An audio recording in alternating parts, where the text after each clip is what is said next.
This is a video on a common iPhone problem, not charging or loose connection.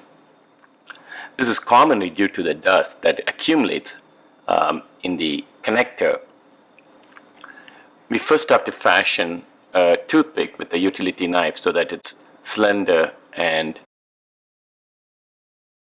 we have chosen a wooden toothpick as it does not damage any of those electrical connectors. And with the toothpick, you gently pry all the dust that is accumulated into the connectors, and at the end, once you pry all the accumulated fibers and dust in the bottom of the connector, you will end up getting quite a lot of dust and fibers that can be taken out of these connectors.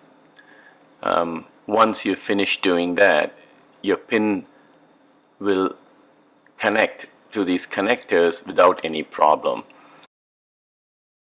Once you remove the dust, you can use the compressed air can to periodically blow away the dust so that you don't have to pry it all the time. This is a good preventive maintenance. Thank you for watching my video, and God bless.